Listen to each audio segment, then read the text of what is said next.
Good day everyone. Today po tuturo ko kayo ngayon kung paano mag-assemble ng photo booth or basic photo booth. So sa mga nag-avail po ng photo booth software sa akin, ito po yung mga request nyo. Ito yung normally na mga request nila kung paano daw i-set up yung photo booth tsaka yung apps.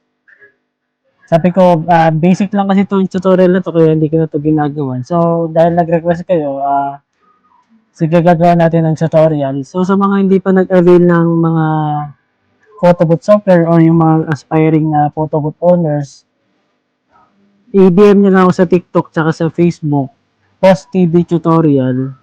DM nyo lang ako doon kung gusto nyo mag-avail ng photo booth software tsaka iba pang soft copy ng pang photo booth business.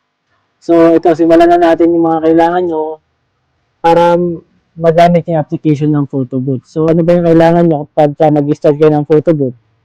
Siyempre, unang-una, camera. So, sa akin, ang gamit ko ngayon, Canon 1200D. So, maraming klase ng brand or brand ng camera na pwedeng applicable sa, sa photo booth, no? DM nyo na lang ako kung gusto nyo malaman. Tapos, ang gamit natin ngayon is Windows 10, Windows 11 na laptop. Tapos, meron tayong dito second monitor. Maraming kasi nagtatanong paano i-install eh. So, tapos, gamit din kayo ng, syempre, para makonect nyo yung camera nyo sa laptop or sa computer, gamit kayo ng USB cable to camera. Ayan, ito yung itsura ng cable niya. Pa USB siya, yung isa. Ito yung sa computer. Tapos ito namang side na to, ayan, tayo nyo ayan, ayan po itsura ng dulo, no? So ito USB, para sa laptop or computer, ito naman po yung para sa camera natin, no? So pag bumili naman kayong camera, may kasama nito, no? Kung wala po sa Shopee po, meron po.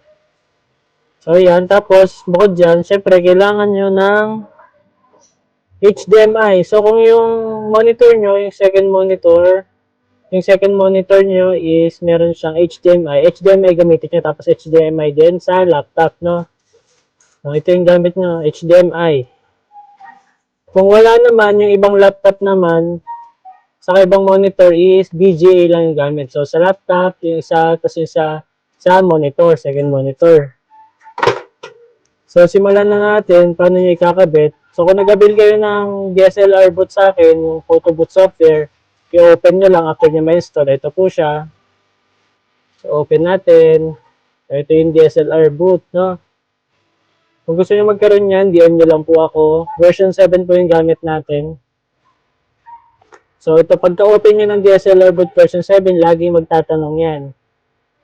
Yung software updater niya. Install update, skip update, remind me later, or show release notes.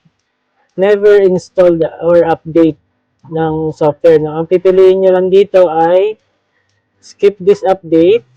Forward po yung natin. Then, pipiliin nyo lang dito ay skip this update o kaya naman remind me later. No? Ayan. So, mag-sample tayo. Mamaya na. So, anong unang yung gagawin?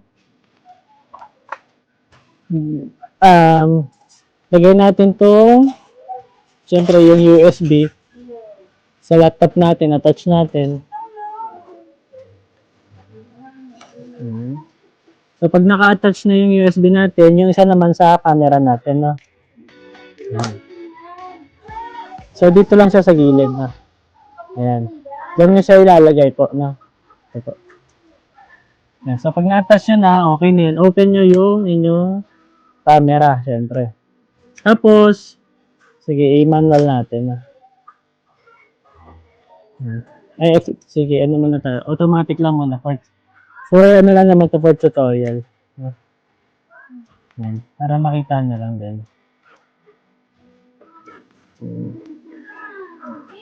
So, ayan. Ayan. Tapos, sunod na gagawin nyo dyan is after nyo ma-install yan, Lagay naman natin yung HDMI. Since HDMI yung meron yung laptop natin, HDMI yung gagamitin natin.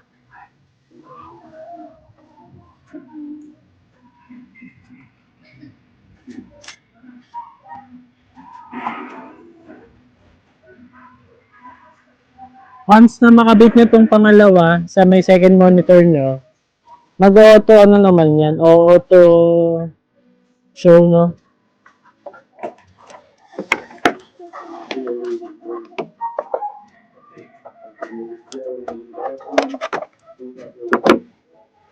So, ayan, once na naikabit nyo yung HDMI, tsaka yung sa monitor, kusa naman siya magka-copy yan, no? Kapag walang lumabas na ganyan, pero na-connect nyo na.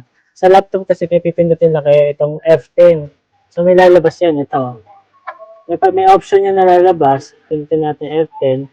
Pwede kayo mag-screen lang, pwede nyo i-duplicate, or pwede nyo extend, or second screen only. So, ang ginagawa natin is duplicate lang po, no? So, sa atin, pinili lang natin dito is duplicate, kaya dalawa po yung nakikita ninyo, no? So, yan po, automatic naman siyang lalabas yan. Magka-copy yan sa pangalawang screen. Kaya yung mga nagtatanong na paano yung may second screen or second monitor, yan lang po, dinoduplicate nyo lang po kung ano yung nakikita dito sa laptop nyo at saka dito sa, papunta dito sa isang monitor nyo. So, kung yung iba nagtataka, bakit touchscreen daw? Kaya touchscreen po yun kasi yung monitor nila touchscreen. So yung gamit natin ay hindi touchscreen. So kung gusto niyo ng touchscreen na monitor, yung natatouch lang kapag nasa event kayo, mambibilin yung monitor yung touchscreen din. Para pag nag-copy, mag-duplicate tong screen ng nasa laptop nyo dito sa second monitor nyo, pwede nyo na siya makontrol gamit yung touchscreen nyo. No, ganun lang po yun. So ayun po, ganyan lang po kadali mag-setup po ng photo booth, no? So, itong mga to, pwede na kayo mag-start po kung meron na kayo nito. Printer na lang po ang kailangan nyo, backdrop. So, yan po. Ganyan lang po kadali mag-setup ng photo booth. So, kung gusto nyo po mag-avail ng photo booth software tsaka soft copies, i-DM nyo lang po ako sa TikTok at saka sa Facebook, Boss TV Tutorial po. Online naman po ako lagi na may message ko po kayo dun. So, thank you for watching po.